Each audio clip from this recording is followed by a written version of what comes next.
It has been a long year at the wheel, and with 2021 coming to a close, I'm wrapping up the year having reported on 42 different cars, done 70,000 kilometers of testing, and shot over 3,000 gigabytes of photo and video along the way.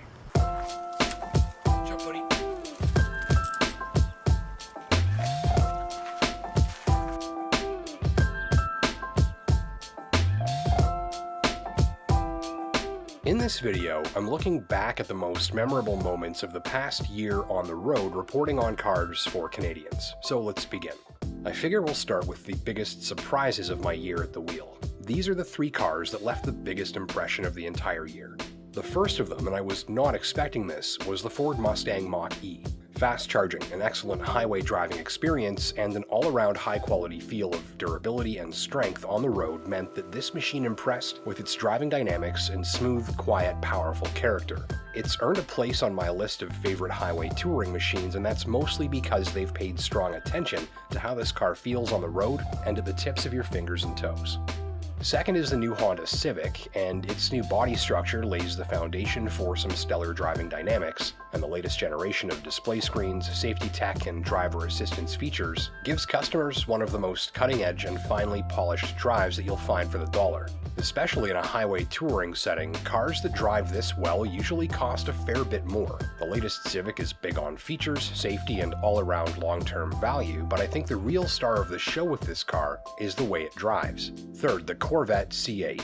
Now, there aren't a lot of cars that make me want to sell my beloved Viper, but this did come pretty close, and it goes down in my memory banks as a test drive that I'll never forget. Performance credentials, an obvious part of the equation, ditto the sound effects, but really it's the synergy of technology used from the powertrain to the suspension to the camera and lighting systems that give this car a polish and an easy-to-drive character that takes the stress out of sports car motoring and makes sure that you're set up for maximum enjoyment on every drive. And what a thing this car is to drive for hours after dark. I'm definitely in love. This is fast and fun on a world-class level, and it just feels calibrated to tackle virtually any situation with ease.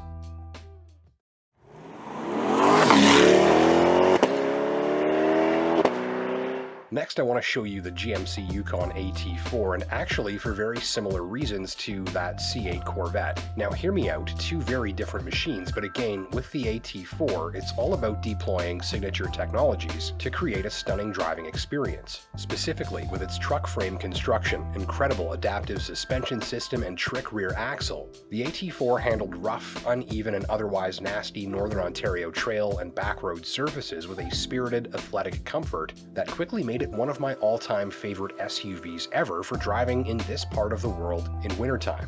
It feels athletic and comfortable and very composed over almost everything, and that suspension is nearly magical when it comes to smoothing out the rough stuff. This was one machine I definitely did not want to bring back. This is the Ram TRX.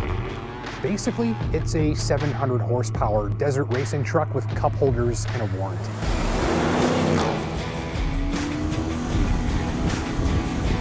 A 702 horsepower pickup truck.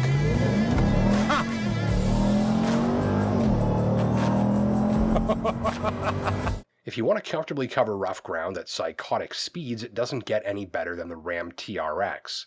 Come for the throttle response, stay for the overwhelming show this machine puts on. And if you want to see what's probably my favorite video clip from the entire year, it's this one, where camera guy James captured me driving through an empty forest highway on a quiet winter day, with nothing but the sound of the wind, the snow, and the TRX's supercharger arriving long before it did.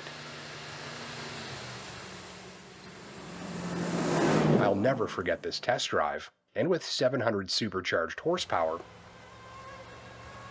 neither will my wallet. On hybrids this year, the Toyota RAV4 Prime and Hyundai Tucson are the most notable. The Toyota has punchy performance, plug-in power, and can handle shorter drives using no fuel, and this quickly became one of the most frequently searched plug-in models in Canada. I appreciated the precision of its electric motor-driven all-wheel drive system and the tremendous throttle response. It's a confident, fuel-sipping crossover that sticks it to winter conditions. The Tucson Hybrid that I tested doesn't have a plug, but it does have a knockout interior that's bigger than its size leads on. It drives nicely, it has one of the smoothest and quietest hybrid engines I've ever tried, and after a few friends checked this machine out while I was testing it, 2 of them actually went out and bought one. And this machine is significant because it puts key technologies that Canadians are searching for these days right into the heart of the crossover market where they're looking for them. So the mild hybrid system, let's take a look at what that is, how it works, and what it means from the driver's seat. Then there was the BMW M440i with its hybrid straight-six turbo engine delivering extended highway cruising range, and its very slick advanced driver assist features even displaying a 3D map of nearby traffic right in the instrument cluster. Using the latest in camera AI and radar detection tech, you get a very engaging on-screen graphic of the traffic in your surroundings, and it can even distinguish between cars, trucks, and motorcycles. This is one of the most engaging and pleasing to watch safety technologies I've ever used. This year, Mercedes showed me the best lighting system I've ever used as well, active multi-beam LED in the E450 sedan. This is a lighting system full of neat tricks, and it can even project shadows to help protect the eyes of your fellow motorists while it leaves the high beams up. The result is more light, more powerful light, driver attention drawn far up the road, and a lighting system that does a better job than any other I've ever tested at driving confidence and safety after dark. Elsewhere on lighting, there was also the Jeep Gladiator EcoDiesel, whose optional LED headlamps probably saved my life and the lives of several moose thanks to powerful illumination that provided early warning and allowed me to avoid a collision in the nick of time. Sometimes you get storage under here. Not in this case, though. Cooling system and computer modules and so on. Batteries on the floor, the motor's in the back. Put a sandwich here? Yeah, maybe a sandwich. I was very excited to try the Volkswagen ID4, and I appreciated its easy-to-use tech and highway-friendly dynamics, as well as the sleek and modern look. This machine grew on me big time over the course of a week at the wheel. It's a strong contender for my next personal vehicle. I did learn to always have a charging backup plan on this EV test drive, where one charging station that I rely on frequently was out of order for more than 12 days. So despite some stress caused by the limited charging infrastructure in my locale, I did manage my way home and then to Killarney for some fish and chips and a hike where the ID4 drew a lot of attention. A much less stressful charging and travel experience came from this Tesla Model Y. It's the first Tesla I'd ever driven for more than a few minutes. I rented it on Turo and was primarily interested in checking out the Tesla supercharger network that nicely covers the corridor between Toronto and Sudbury, Ontario. Though I prefer the drive of the Mustang Mach-E by a fair margin, this Model Y long range boasted a zero BS charging experience, lightning fast charging, and easy access to plenty of dedicated chargers along my usual test drive route. This became the most easygoing EV road trip I've ever made across this part of the province, and mostly that's because of Tesla's excellent charging infrastructure, wide coverage, and fast charging speeds. The worst winter conditions I faced in 2021 were handled by this Lexus IS300, whose smooth drive and locked-on feel inspired confidence, even on a city-stopping snow day, and I think you'll agree this is some of the most dramatic weather I saw all year long. Shout out to camera guy James for braving the conditions while I stayed toasty warm inside the car. The Acura TLX's snarly VTEC turbo engine and refreshingly sharp handling called some old Japanese favorites to mind, so here's a big comfortable sedan with refreshingly lively handling and steering.